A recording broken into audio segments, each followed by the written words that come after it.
Assalamualaikum warahmatullahi wabarakatuh. Selamat datang di Demit Horor, tempat di mana kisah gaib, misteri dan teror malam hari menjadi nyata. Bersiaplah, karena setiap cerita punya sisi gelap yang tak semua berani ungkap. Semakin pelan, efek angin berhembus, atau suara seretan matikan lampu, pasang headsetmu. Dan jangan lupa baca doa, karena kamu sedang memasuki dunia Demit Horor.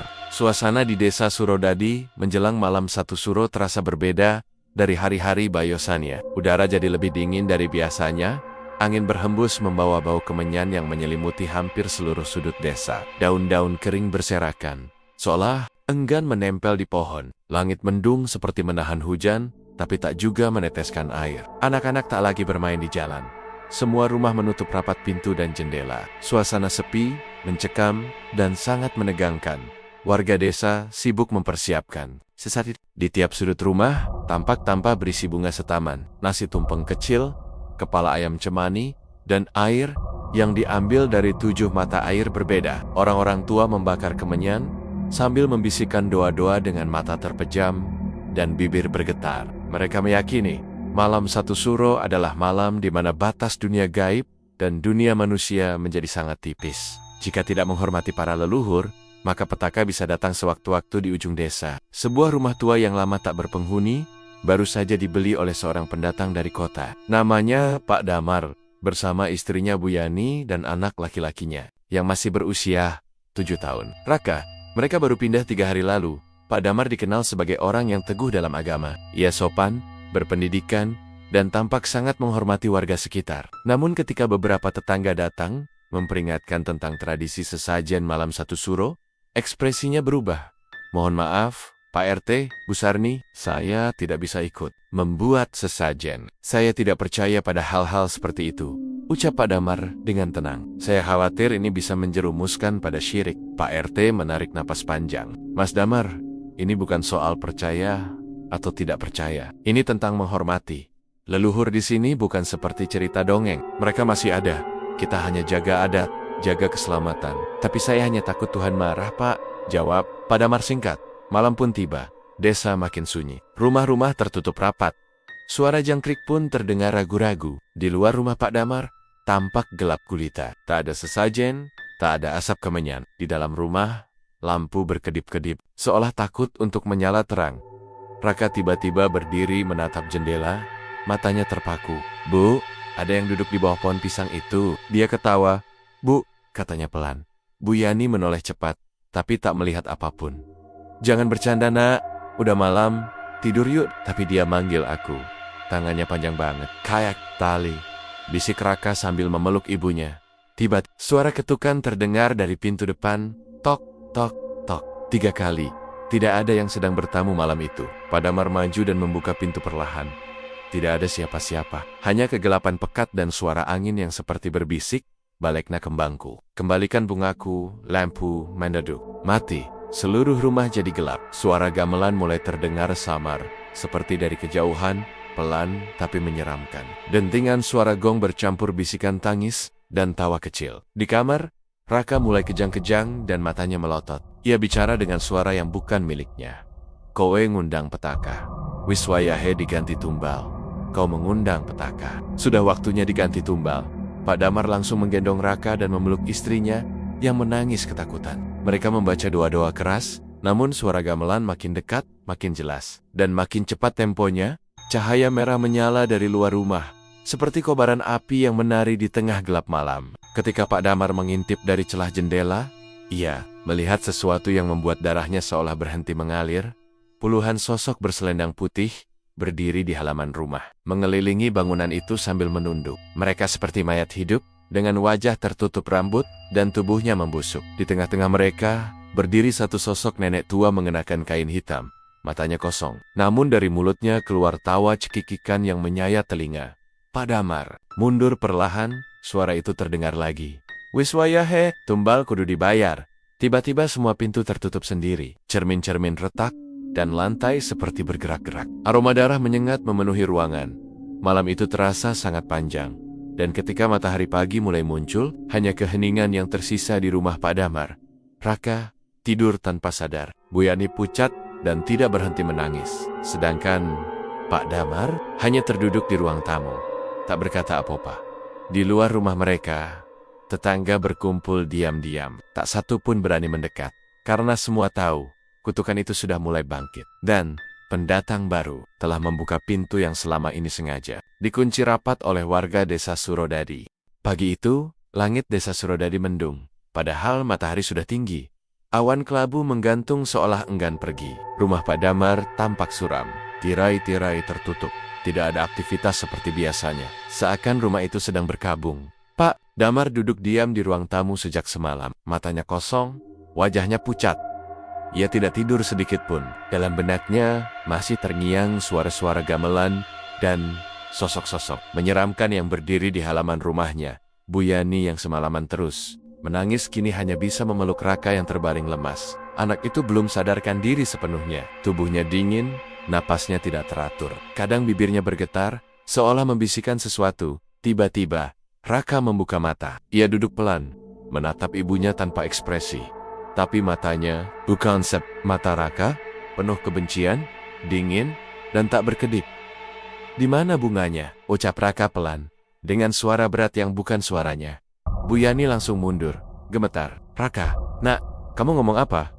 Anak itu tidak menjawab. Ia justru menoleh ke arah cermin yang tergantung di dinding. Dan saat Pak Damar ikut menoleh, ia melihat bayangan hitam berdiri di belakang mereka di dalam cermin. Meskipun saat ia menoleh ke belakang, tidak ada siapa-siapa di ruangan itu. Cermin itu kemudian retak sendiri, seolah ada yang memukulnya dari dalam. Pak Damar bangkit, panik. Ia menyuruh istrinya mengemasi barang-barang. "Kita harus pergi dari rumah ini, sekarang," ucapnya tegas. Namun saat mereka bersiap untuk keluar, pintu depan tidak bisa dibuka. Kunci sudah terbuka, tapi daun pintu seperti tertahan sesuatu dari luar, bahkan jendela-jendela pun tak bisa didorong. Semuanya terkunci rapat, seolah rumah itu sedang menjebak mereka dari dalam. Dan tiba-tiba, suara dari loteng terdengar. "Tumpengku, darahmu." Pak Damar berusaha naik ke loteng, tapi begitu kaki kanannya menginjak anak tangga terakhir, ia terpental sendiri ke bawah, seperti ditendang sesuatu yang tidak kasat mata. Kepalanya terbentur lantai, darah mengalir dari pelipisnya. Bu Yani menjerit, namun suaranya tenggelam oleh suara tangis Raka yang kembali kejang-kejang. Di sisi lain desa, Mbah Sarni mulai merasa gelisah. Ia bisa merasakan hawa panas dan berat dari arah rumah Pak Damar. Ia tahu, makhluk-makhluk dari masa lalu sudah dibangkitkan. Dan semua karena satu hal. Ritual malam satu suro tidak disempurnakan. Dengan cepat, ia membawa buntalan kain berisi kembang, kemenyan, dan keris pusaka. Ia menuju rumah Pak Damar.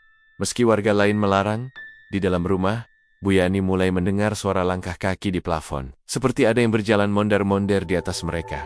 Lampu padam lagi. Ramet menjadi gelap gulita. Pak Damar mencoba menyalakan senter dari HP-nya, tapi layar pecah begitu saja, retak seperti sarang laba-laba. Dan tiba-tiba, dari arah dapur, terdengar suara pintu lemari terbuka sendiri. Diikuti suara benda berat diseret. Mereka berdua mendekat. Dengan gemetar, Pak Damar menahan napas. Ia mengintip ke dalam dapur, dan langsung terdiam. Seseorang berdiri di sana. Sosok wanita tua berpakaian serba hitam, rambutnya panjang menyapu lantai. Wajahnya tidak jelas, karena ditutupi kain lusuh. Di tangannya, ada kepala ayam cemani yang meneteskan darah segar. Wanita itu mendekat perlahan dan bersuara parau. "Kowe, du, rhaka, kau. Seiki nyawamu dari tumbalku. Kau durhaka. Kau menginjak adat. Sekarang nyawamu jadi tumbalku." Pak Damar menarik istrinya dan berlari ke kamar. Namun sebelum pintu kamar bisa ditutup, sosok itu sudah berada di ujung lorong. Seperti teleportasi, mereka terkunci di dalam kamar. Raka tiba-tiba berdiri di atas tempat tidur, tubuhnya melayang sedikit, dan matanya hitam legam. "Ayaman, arah pintu, buka. Biarkan dia masuk." Pintu berderit, dan terbuka perlahan. Namun sebelum sosok itu benar-benar masuk, suara keras terdengar dari luar. "Ingsun perintah. Lunga." Tiba-tiba cahaya terang muncul di ambang pintu. Mbah Sarni berdiri di sana dengan keris pusaka terhunus, kemenyan, terbakar di tangan kirinya. Sosok hitam itu menghilang dalam jeritan panjang yang memekakkan telinga. Rumah berguncang, barang-barang berjatuhan, dan sesaat kemudian, semua hening. Pak Damar pingsan. Bu Yani tak mampu bicara. Raka roboh dan tak sadarkan diri. Malam pun kembali turun di desa Surodadi. Tapi malam ini bukan malam satu suro. Namun, angin tetap berhembus dingin. Dan di tengah sunyi, Terdengar suara wanita tua berbisik pelan di kejauhan. Kembangku durung bali. Tumbalku durung cukup. Kembangku belum kembali. Tumbalku belum cukup. Matahari belum sepenuhnya naik, tapi kabut sudah menutupi sebagian besar desa Surodadi. Udara pagi terasa berat, seperti sedang menyembunyikan sesuatu yang besar. Rumah Pak Damar tampak lebih gelap dari biasanya, seolah cahaya enggan menyentuhnya. Sejak kejadian semalam, suasana di dalam rumah itu berubah drastis. Rasanya seperti berjalan di atas kuburan dingin, sunyi, dan menyesakkan dada. Bu Yani sibuk merapikan kamar, namun tangannya terus gemetar. Ia berkali-kali melirik ke arah anaknya yang masih tidur lelap. Raka terlihat tenang, tapi tubuhnya seperti tidak bernyawa. Pak Damar duduk termenung di ruang tengah, memandangi dinding yang penuh retakan. Setiap kali ia menutup mata, bayangan, sosok berselendang hitam itu muncul lagi, berdiri diam di lorong gelap rumahnya. Tiba-tiba terdengar ketukan di pintu depan. Kali ini tidak menyeramkan, justru terasa mendesak. Saat dibuka, berdirilah Mbah Sarni bersama seorang lelaki tua lain yang belum pernah Pak Damar temui. "Inggih, Pak Damar," sapa Mbah Sarni.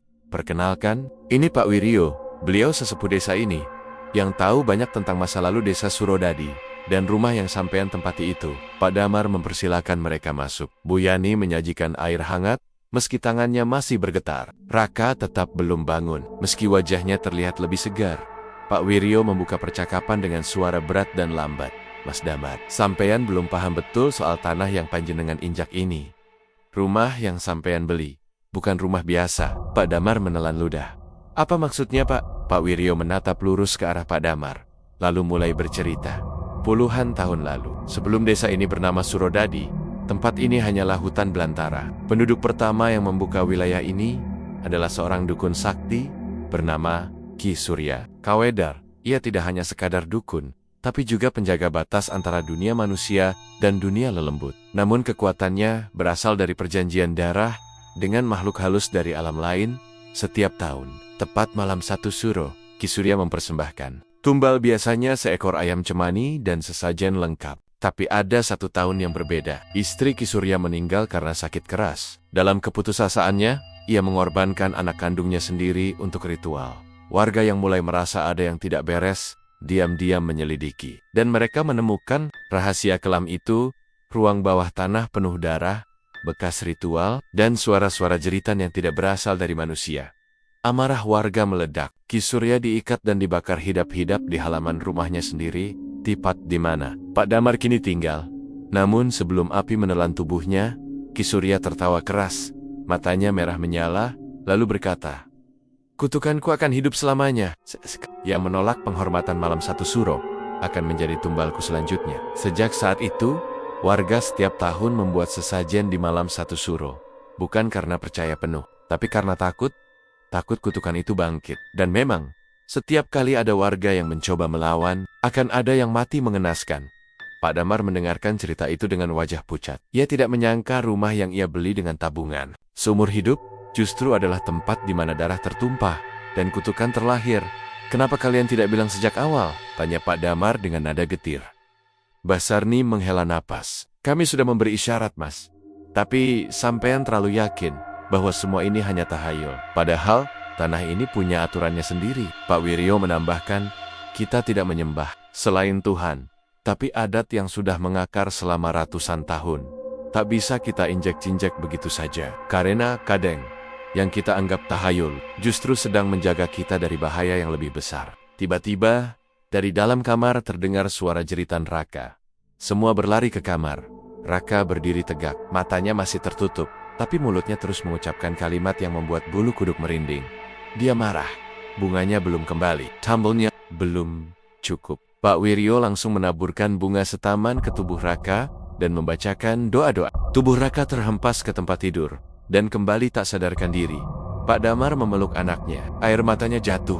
"Kalau begitu, harus bagaimana, Pak? Apa yang harus saya lakukan?" Mbah Sarni menatapnya dalam. "Sampean harus bayar hutang. Adat ini harus kembalikan apa yang ditagih. Bunga, penghormatan, dan kepercayaan." Pak Damar mengangguk pelan. "Saya akan lakukan apapun, asal anak saya selamat." Namun Pak Wiryo menambahkan dengan suara lirih, "Mas Damar, malam 1 Suro sudah lewat. Artinya, gerbang yang selama ini tertutup sudah dibuka. Dan begitu gerbang itu terbuka, yang masuk tidak bisa begitu saja diusir. Mereka sudah menandai rumahmu, mungkin juga keluargamu. Dan saat semua terdiam, dari langit-langit rumah terdengar suara seperti kuku yang menggores kayu pelan, panjang, dan menyeret tumbal berikutnya. Tinggal waktu. Setelah kepergian Pak Wiryo dan Mbah Sarni siang itu, rumah Pak Damar kembali sunyi. Tapi bukan sunyi yang menenangkan, melainkan sunyi yang penuh tekanan. Seolah dinding-dinding rumah sedang menunggu sesuatu untuk terjadi. Pak Damar duduk, memandangi Raka yang kini tertidur dalam pelukan Bu Yani. Anak itu sesekali menggigil, walau tubuhnya diselimuti tebal. Di luar, cuaca berubah cepat. Langit yang semula cerah, kini kembali mendung kelabu. Angin berdesir keras, dan daun-daun pisang di halaman depan bergoyang seperti tangan-tangan besar yang melambai lambat. Pak Damar berjalan keluar rumah, berdiri di beranda. Di kejauhan, beberapa warga terlihat berbisik-bisik, menatap rumahnya, penuh rasa takut. Ia tahu, dirinya dan keluarganya bukan hanya dianggap pendatang lagi, tapi juga sebagai sumber bahaya. Sore itu, Pak Damar memutuskan untuk mengikuti saran Mbah Sarni. Ia pergi ke pasar kecil di desa, membeli bunga setaman, kemenyan, dan beberapa perlengkapan sesajen. Ia tidak tahu pasti bagaimana caranya, tapi ia sudah pasrah. Apapun akan ia lakukan demi keselamatan anak dan istrinya. Namun, saat ia kembali ke rumah menjelang malam, keanehan dimulai. Di dalam rumah, Bu Yani yang sedang menyuapi Raka, mendadak mendengar suara orang menangis dari dapur. Suara lirih, perempuan, terdengar seperti sedang merintih. Awalnya ia mengira itu suara tetangga, tapi setelah diperhatikan, suara itu datangnya dari dalam rumah sendiri. Dengan napas tak teratur, Bu Yani mendekati dapur. Lampu padam, gelap. Ia meraba dinding, mencari saklar, dan ketika lampu menyala ia menjerit. Seseorang berdiri di dekat kulkas. Tubuhnya tinggi, mengenakan kain putih yang lusuh dan kotor. Rambutnya panjang menutupi wajah. Tangannya memegang kendi tanah liat berisi darah. Tanpa suara, sosok itu menunjuk ke arah Bu Yani. Lalu perlahan membuka mulutnya yang penuh darah dan berkata pelan, "Waktumu, wes cedak. Waktumu sudah dekat." Lampu langsung padam lagi. Sosok itu menghilang. Pak Damar yang baru masuk rumah langsung mendengar jeritan istrinya. Ia berlari ke dapur, namun hanya mendapati istrinya terduduk di lantai. Tubuhnya menggigil. "Kita harus pergi dari rumah ini, Mas. Kita harus keluar sekarang," kata Bu Yani dengan suara gemetar. Tapi Pak Damar tahu, mereka sudah terkunci, bukan secara fisik, tapi secara gaib. Rumah ini telah menjadi perangkap. Malam itu, mereka sekeluarga berkumpul di ruang tengah. Pak Damar menyalakan kemenyan dan menabur bunga setaman. Mencoba melakukan ritual kecil dengan tuntunan catatan dari Mbah Sarni. Doa-doa ia lantunkan dengan suara gemetar. Belum selesai ia membaca doa kedua, angin besar masuk dari arah dapur. Padahal seluruh pintu dan jendela tertutup rapat, api lilin mati. Lampu berkedip cepat dan terdengar suara ketukan keras di pintu depan. Tok, tok, tok, tok. Bersamaan dengan itu, suara-suara aneh mulai muncul dari berbagai sudut rumah. Langkah kaki dari loteng, tawa kecil dari kamar mandi, dan bisikan dari balik dinding. Pak Damar meraih keris pusaka pemberian Pak Wiryo. Ia maju ke arah pintu. Dengan tangan bergetar, ia membukanya perlahan. Tidak ada siapa-siapa, hanya gelap pekat. Tapi di lantai teras, ada bekas telapak kaki kecil penuh darah, mengarah masuk ke dalam rumah. "Raka!" teriak Bu Yani panik. Raka yang tadi tertidur di ruang tengah hilang. Mereka mencari ke seluruh penjuru rumah, ke kamar, ke dapur, bahkan ke loteng yang gelap dan pengap. Tapi tak ada tanda-tanda anak itu. Hingga akhirnya, mereka menemukan jejak tanah basah menuju sumur belakang rumah. Pak Damar berlari lebih dulu. Saat ia menyorotkan lampu ke dalam sumur, jantungnya nyaris berhenti. Di dasar sumur, terlihat tubuh kecil sedang berdiri, menghadap ke dinding dalam kegelapan. "Raka!" teriaknya. Tiba-tiba, suara tangisan perempuan menggema dari dalam sumur, diikuti suara gamelan samar. Air sumur berubah merah, dan tubuh kecil itu menghilang. Pak Damar hendak terjun, tapi tiba-tiba terdengar suara anak kecil dari belakangnya. "Ayah!" Ia menoleh. Raka berdiri di belakangnya.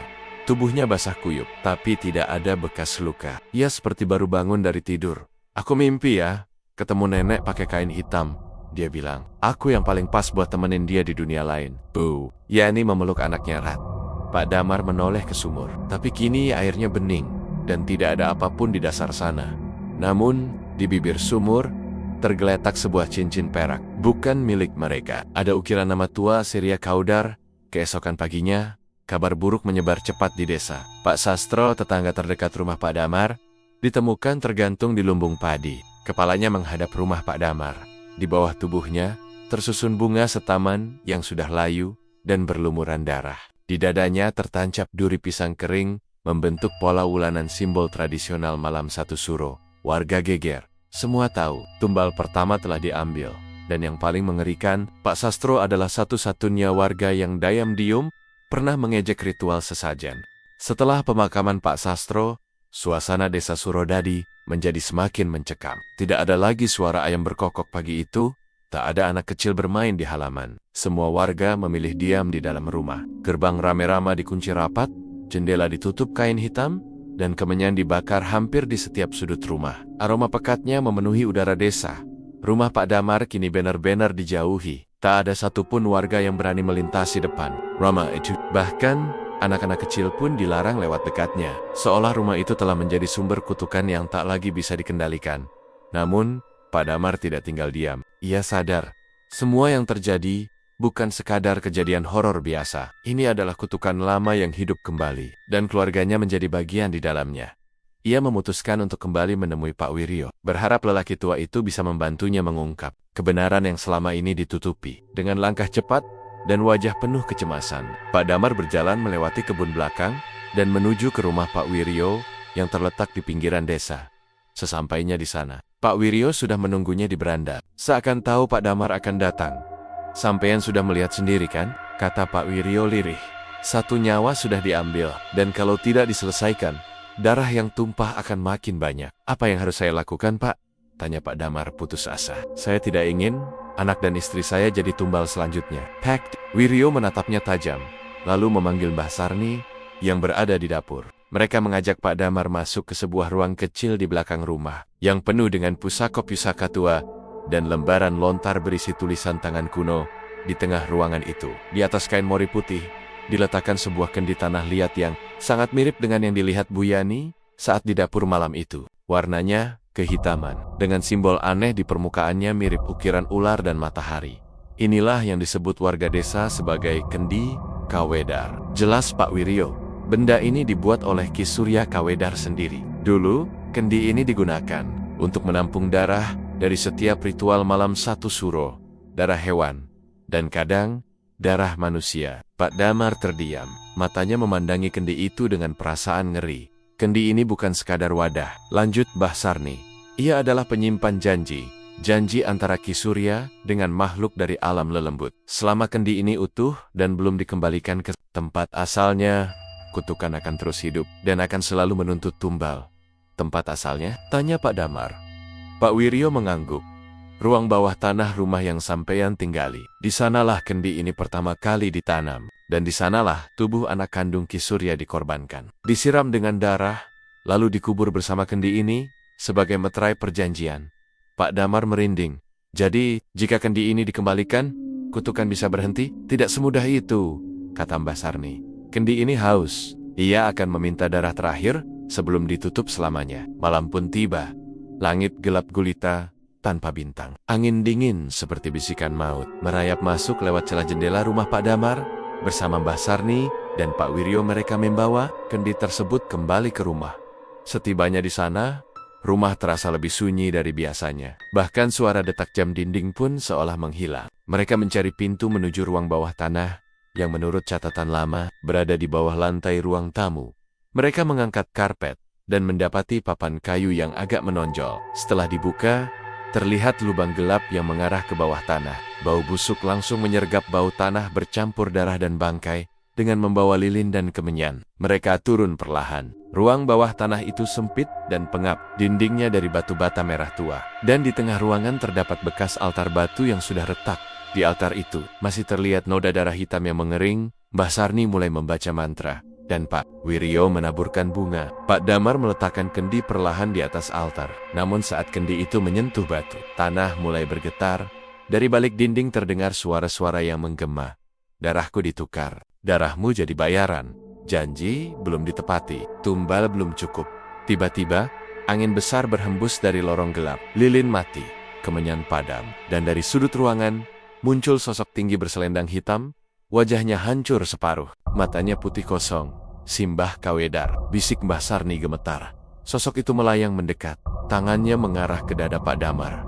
Tumbal terakhir, darah dari garis yang menolak. Pak Damar merasakan dadanya sesak, seperti ada yang meneket. Ia berlutut, menggigil, darah menetes dari hidungnya. Namun sebelum sosok itu bisa menyentuhnya, Raka muncul di atas lubang, berdiri memanggil ayahnya. Ayah, sosok hitam itu langsung berhenti, matanya menatap Raka. Ia berbalik dan tersenyum, yang paling murni, yang lahir di luar adat. Dialah kunci penutup kutukan. Dengan cepat sosok itu melompat ke atas, mengejar Raka. Pak Damar menjerit, memaksa diri bangkit. Ia mengambil kendi, lalu mengejar ke atas bersama Mbah Sarni dan Pak Wiryo. Di ruang tamu, mereka melihat Raka berdiri diam, tubuhnya mengambang. Dan Simbah Kawedar menggenggam kepalanya. Pak Damar tanpa pikir panjang, mengangkat kendi itu dan menghancurkannya ke lantai.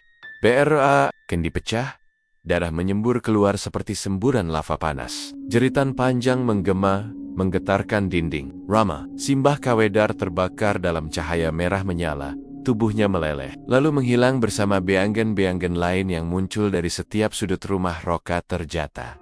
Semua lampu padam, dan untuk sesaat, hanya keheningan. Sudah hampir setahun berlalu, sejak kejadian mengerikan itu. Rumah Pak Damar yang dulu tampak seperti rumah angker, kini terlihat lebih hidup. Ia dan keluarganya masih tinggal di sana, meski sebagian warga tetap memandang mereka dengan tatapan aneh seperti menyimpan rasa takut yang tak bisa mereka ungkapkan dengan kata-kata. Pak Wiryo meninggal 3 bulan setelah peristiwa pemecahan kendi. Katanya karena usia, tapi sebagian warga percaya ia telah dibayar oleh kekuatan tak kasat mata sebagai ganti campur tangannya malam itu. Sementara Mbah Sarni menghilang, entah kemana. Rumahnya kosong dan ditumbuhi semak liar. Pak Damar mulai menjalani hidup. Seperti biasa, ia kembali bekerja. Dan anaknya, Raka, kembali ceria, meski kadang terlihat bicara sendiri saat malam tiba. Istrinya, Bu Yani, mulai sering merawat tanaman di pekarangan. Tapi meskipun semuanya terlihat normal di permukaan, sesuatu yang ganjil. Suatu malam, menjelang malam satu suro berikutnya, Pak Damar mendapati Raka sedang berdiri di halaman belakang. Anak itu menatap pohon jambu yang besar, tubuhnya kaku, dan mulutnya komet-kamit. Pak Damar mendekat perlahan, memanggil Raka. "Kamu ngapain di situ, Nak?" Tanpa menoleh, Raka menjawab, "Mereka belum pergi." "Ya, mereka cuma nunggu dibangunin." Lagi, Pak Damar terdiam. Jantungnya berdegup cepat. "Siapa yang kamu maksud?" Raka menoleh, tapi wajahnya bukan seperti wajah Raka biasanya. Senyumnya miring, matanya kosong, dan suaranya berubah lebih berat, menyerupai orang dewasa. "Simbah belum kenyang. Kendi cuma pecah. Darahnya belum ditelan tanah." Pak Damar langsung menarik Raka, memeluknya, membaca doa-doa yang ia ingat. Beberapa saat kemudian, Raka pingsan di pelukannya. Keesokan harinya, Pak Damar pergi ke balai desa dan mencari informasi. Ia bertemu dengan seorang lelaki tua penjaga arsip desa bernama Pak Darto. Ia mendengar kabar dari warga bahwa keluarga Pak Damar mulai diganggu lagi. Dan Pak Darto memutuskan membocorkan sesuatu yang selama ini disimpan.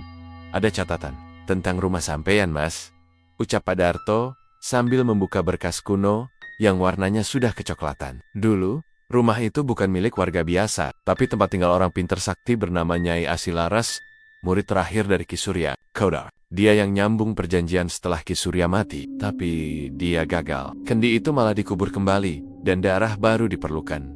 Makanya rumah itu nggak pernah bisa benar-benar bebas. Pak Damar menggertakkan gigi. "Jadi perjanjian belum berakhir?"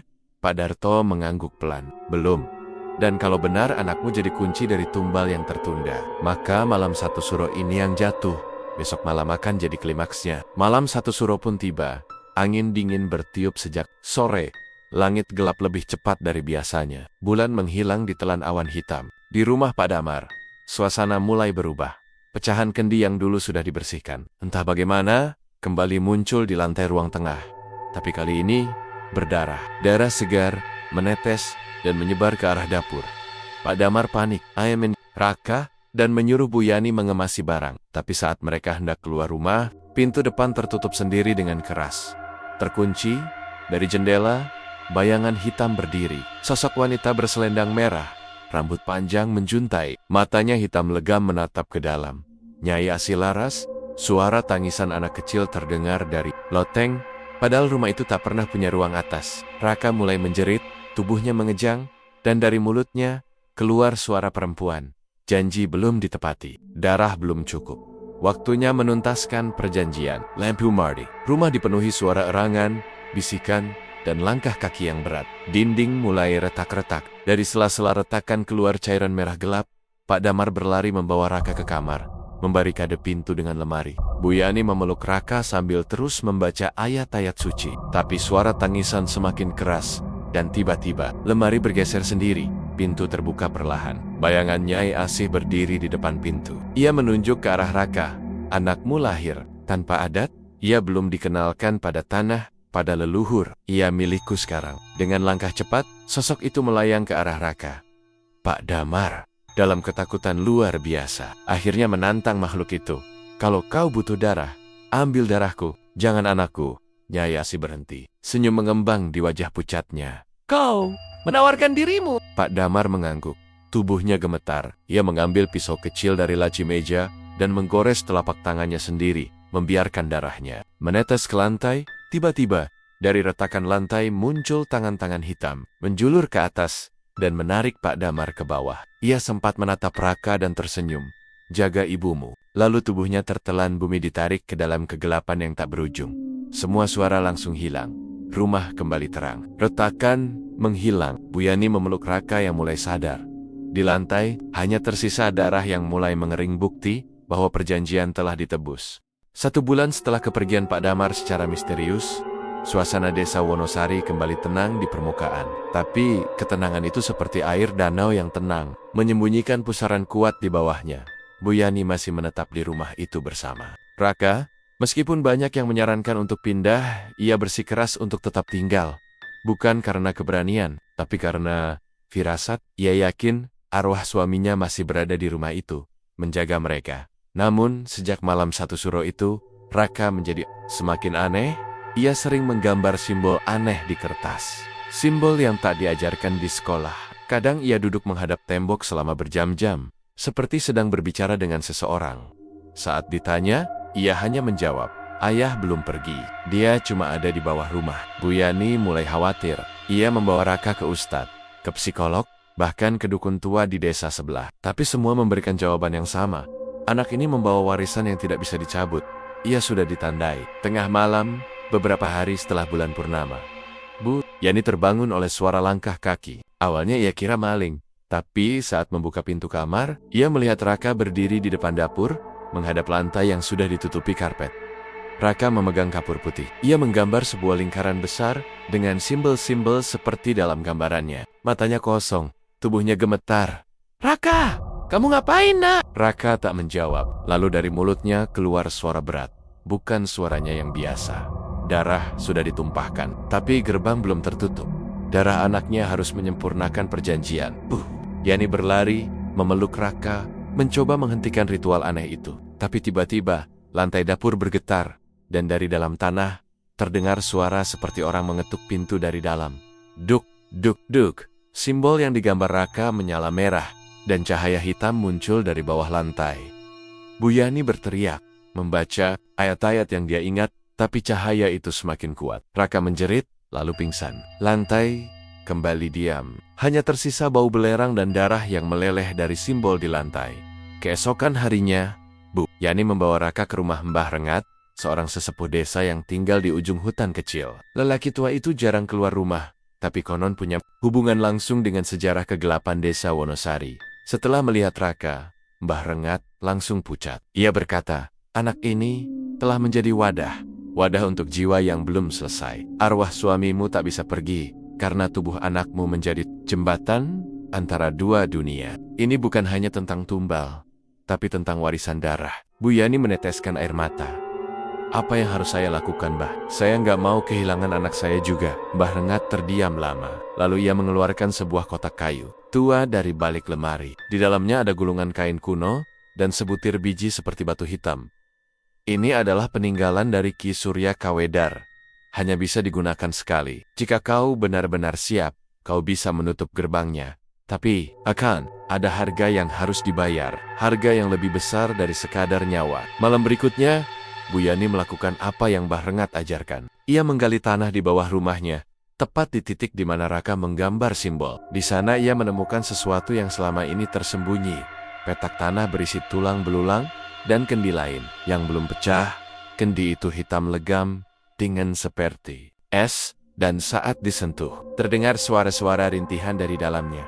Mbah Rengat sudah menunggu di luar rumah, membawa dupa dan mantra. Ritual dimulai. Raka dibaringkan di tengah lingkaran, tubuhnya diam, tapi matanya terbuka lebar. Matanya tidak memperlihatkan warna, semuanya putih. Bu Yani meneteskan darahnya sendiri di atas kendi, lalu membaca kalimat terakhir dari gulungan. Kain yang diberikan Mbah Rengat, dengan darahku, aku tutup jalur ini. Kembalilah ke rahim tanah, wahai jiwa-jiwa yang menolak pergi. Tiba-tiba, bumi berguncang hebat. Dari dalam kendi, tangan-tangan hitam mencuat, berusaha meraih siapapun yang dekat. Mbah Rengat terbakar oleh api hitam yang keluar dari retakan tanah. Ia berteriak, lalu lenyap tak bersisa. Bu Yani berusaha menyelesaikan mantra, tapi bayangan hitam menyerangnya. Salah satu tangan menyentuh bahunya, kulitnya langsung membusuk. Namun di saat genting itu, Pak Damar muncul. Bukan dalam wujud manusia, melainkan bayangan putih, bercahaya. Ia berdiri di belakang Bu Yani, menangkis tenggen-tenggen kegelapan, dan berbisik, aku jaga mereka. Selesaikan doanya, Yan. Dengan sisa tenaga dan darah yang mengalir dari tubuhnya, Bu Yani menyelesaikan kalimat terakhir. Kendi itu meledak, dan suara jeritan dari ratusan arwah memenuhi udara. Rumah itu runtuh, tanahnya pecah membentuk lubang besar, lalu menutup sendiri perlahan. Fajar datang, warga menemukan Raka terbaring di tengah puing rumah. Ia selamat, tubuhnya lemah, tapi wajahnya tenang. Bu Yani tidak ditemukan. Hanya ada sehelai kain putih penuh darah di dekat Raka. 4 tahun berlalu, desa Wonosari kembali terlihat tenang. Rumah-rumah diperbaiki, jalan diperhalus, dan suara gamelan kembali terdengar tiap malam Jumat. Namun, di balik ketenangan itu, banyak warga yang sadar bahwa ketenangan ini bukan karena kutukan telah sirna, melainkan karena mereka telah belajar tunduk. Raka kini remaja. Ia duduk di bangku SMP, pendiam, jarang bermain, dan tak pernah tertawa. Meski tubuhnya tumbuh normal, matanya menyimpan luka dan rahasia, seolah menyaksikan hal-hal yang tidak layak dilihat oleh anak seusianya. Ia tinggal bersama Pak Budi, guru agama yang sangat dihormati di desa. Pak Budi menganggapnya seperti anak sendiri, tapi satu hal yang tidak pernah ia lupakan, Raka selalu mengunci kamarnya tiap malam satu suro, dan tidak boleh diganggu, apapun yang terjadi. 1 minggu menjelang malam satu suro tahun itu, beberapa warga mulai mendengar ketekon-ketekon aneh di cermin rumah mereka. Ketukan itu tidak berasal dari luar, tapi dari dalam. Setiap kali mereka menatap cermin saat tengah malam, bayangan mereka tidak mengikuti gerakan mereka. Pak RT, yang terkenal paling skeptis, bahkan menghancurkan semua cermin di rumahnya. Tapi keesokan harinya, ia ditemukan tertidur di lantai kamar mandi, memeluk pecahan cermin, dan tubuhnya dipenuhi goresan seperti dicakar dari dalam. Isu ini menyebar cepat. Warga kembali cemas. Mereka takut peristiwa kelam yang merenggut nyawa Bu Yani dan Mbah Rengat dulu akan terulang. Malam Jumat Kliwon, 2 hari sebelum satu suro, Pak Budi mendapati Raka berbicara sendiri di kamar. Tapi suaranya bukan seperti monolog. Ia seperti berdialog dengan suara perempuan. Suara yang sangat mirip dengan suara Bu Yani. Pak Budi mengintip dari celah pintu. Di kamar itu tidak ada siapa-siapa kecuali Raka, dan sebuah cermin besar di pojok ruangan yang dulunya tidak ada. Raka duduk menghadap cermin, dan dari balik pantulannya, seseorang berdiri di belakangnya, seorang wanita berambut panjang dengan gaun putih. Wajahnya samar, seperti kabut. Pak Budi sontak membuka pintu. Tapi begitu ia masuk, cermin itu retak sendiri dan bayangan wanita itu lenyap. Raka marah besar. "Kenapa masuk, Pak?" Dia hampir memberitahu semuanya. Dia tahu cara menghentikannya. "Siap, Nak?" tanya Pak Budi. Gemetar. "Ibu," jawab Raka. "Ibu belum pergi." Dia terjebak di balik cermin, dan mereka akan datang lagi. Malam satu suro nanti. Tapi kali ini, bukan untuk tumbal, tapi untuk mengambil desa ini. Malam satu suro tiba. Desa Wonosari kembali menggelar ritual seperti biasa. Sesajen dipasang, doa dibacakan, dan tak ada warga yang berani keluar rumah. Setelah jam 9 malam, namun tahun ini berbeda. Angin malam terasa lebih dingin dari biasanya. Kabut tebal menyelimuti setiap sudut desa. Dan semua cermin di rumah warga mulai berembun dari dalam. Seolah ada nafas dari sisi lain. Pak Budi mencoba menjaga Raka, tapi anak itu sudah menghilang dari kamar. Di meja belajarnya hanya tertinggal secari kertas bertuliskan, "Mereka datang lewat pantulan. Aku harus menjemput ibu sebelum gerbang tertutup. Jangan cari aku. Jika aku gagal, jangan pernah menatap cermin, bahkan dalam air sekalipun." Sementara itu, Raka berada di rumah lamanya yang sudah hancur separuh, tapi di bawah reruntuhan, ia menggali kembali lubang tempat kendi tua itu pernah disegel. Di dalamnya, kini ada cermin tua berbingkai emas, ditutupi kain kafan hitam. Ia membuka kain itu perlahan. Dari balik cermin, terlihat wajah Bu Yani, pucat dan dingin. Di belakangnya, bayangan arwah arwah lain berdiri diam, menatap Raka. "Aku tahu caranya, Nak," bisik Bu Yani dari balik cermin, "tapi kau harus masuk dan menutup dari dalam." Raka ragu, tapi lalu dari belakangnya terdengar suara langkah kaki berlarian, dan bisikan-bisikan berbahasa Jawa kuno yang tak ia pahami. Waktu habis. Dengan tekad kuat, Raka menyentuh permukaan cermin. Seperti air, tangannya masuk ke dalam. Lalu perlahan, seluruh tubuhnya terserap ke dunia balik cermin. Di desa, Pak Budi menyusul ke rumah tua itu. Tapi yang ia temukan hanyalah cermin retak dan darah segar di lantainya. Saat ia menatap cermin itu, ia melihat wajah Raka. Tapi bukan wajah Raka yang ia kenal. Matanya hitam pekat, dan dari balik pantulan itu, bayangan desa Wonosari tampak terbakar. Langit di atas desa Wonosari malam itu gelap total. Tak ada bintang, tak ada bulan, hanya kabut tebal yang menggantung di udara, seperti asap dari dunia lain. Malam satu suro kembali datang, tapi kali ini tidak ada lagi yang memasang sesajen. Tidak ada yang berani keluar rumah. Semua pintu terkunci rapat, dan cermin-cermin ditutupi kain hitam. Sejak Raka menghilang setahun lalu, suasana desa berubah drastis. Semua orang hidup dalam ketakutan. Setiap malam satu suro, satu orang hilang, selalu meninggalkan jejak darah di depan cermin terakhir yang dilihatnya. Dan semua korban selalu terlihat tersenyum dalam lukisan foto keluarga mereka, meski mereka tidak pernah tersenyum begitu sebelumnya. Pak Budi adalah satu-satunya orang yang masih berusaha melawan rasa takut. Ia tidak percaya semua ini tak bisa dihentikan. Ia yakin Raka belum sepenuhnya hilang. Ia hanya terjebak. Malam itu, Pak Budi melakukan hal terlarang. Ia kembali ke rumah tua Bu Yani, yang kini nyaris tertelan oleh semak dan akar pohon besar. Tapi di dalamnya, cermin tua berbingkai emas itu masih ada, retak, namun tak hancur. Ia menyalakan lilin, menatap ke dalam cermin, dan berkata, "Raka, kalau kau masih ada di sana, beri aku tanda hening. Tak ada pantulan, tak ada bayangan." Tapi, tiba-tiba, api lilin padam sendiri, dan dari cermin terdengar suara tangisan anak-anak. Tangisan yang bergema, menyayat, seperti rintihan jiwa-jiwa yang tersesat. Dan akhirnya, muncul wajah Raka. Tapi berbeda, kulitnya pucat, matanya gelap, dan darah mengalir dari hidungnya. Tapi ia berbicara, pelan dan jelas. "Pak, mereka bohong, ini bukan tentang sesajen, ini tentang pengorbanan." Raka menjelaskan dari balik dunia cermin. Di dunia yang ia masuki, ia menemukan banyak roh yang terperangkap. Mereka bukan arwah penasaran biasa. Mereka adalah bayangan sisi gelap dari setiap orang yang pernah menatap cermin tanpa keikhlasan. Cermin adalah gerbang, dan setiap malam satu suro, tabir antara dua dunia menipis. Jika seseorang tidak menghormati tradisi leluhur di malam itu, bukan arwah leluhur yang murka, tapi bayangan dirinya sendiri yang akan datang mengambil alih. Itulah yang terjadi pada Bu Yani, pada warga lain yang hilang. Mereka tidak dibunuh. Mereka ditukar. Pak Budi syok. Jadi, selama ini semua orang hidup dengan bayangan palsu mereka? Raka mengangguk.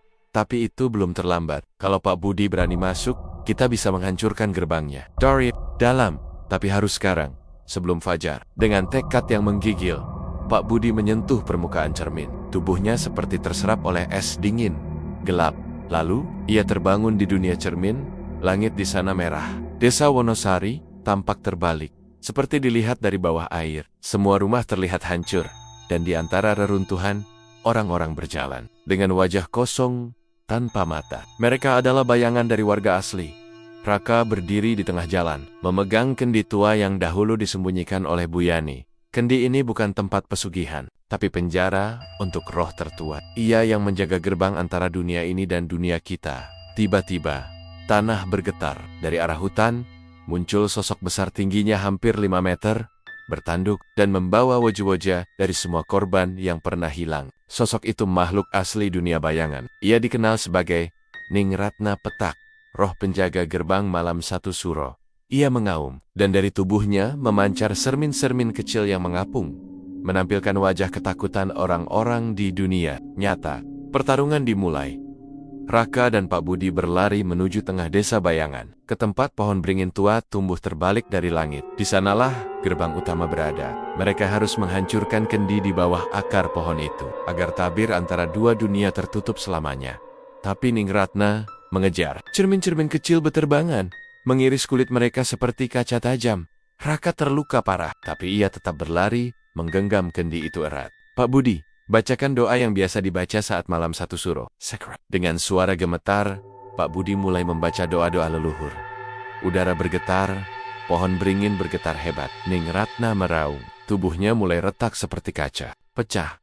Dan di saat terakhir, Raka melempar kendi ke dalam akar beringin. Ledakan cahaya memenuhi dunia bayangan. Semua bayangan menjerit, menghilang satu persatu seperti debu. Pak Budi terbangun di dunia nyata. Ia tersungkur di depan rumah tua itu. Tapi kini, cermin itu benar-benar pecah menjadi debu. Dan di ujung jalan, ia melihat seorang anak laki-laki. Berjalan perlahan, tubuhnya luka-luka, tapi hidup. Raka. Epilog, Desa Wonosari perlahan kembali damai. Malam satu suro tetap diperingati. Bukan lagi dengan sesajen yang membabi buta, tapi dengan rasa hormat yang tulus pada leluhur. Dan introspeksi diri. Semua cermin di desa kini hanya boleh dipasang di siang hari dan ditutup kembali saat malam tiba. Pak Budi dan Raka tidak pernah menceritakan semuanya. Tapi mereka tahu, setiap manusia menyimpan sisi gelap. Dan cermin selalu mengingatnya.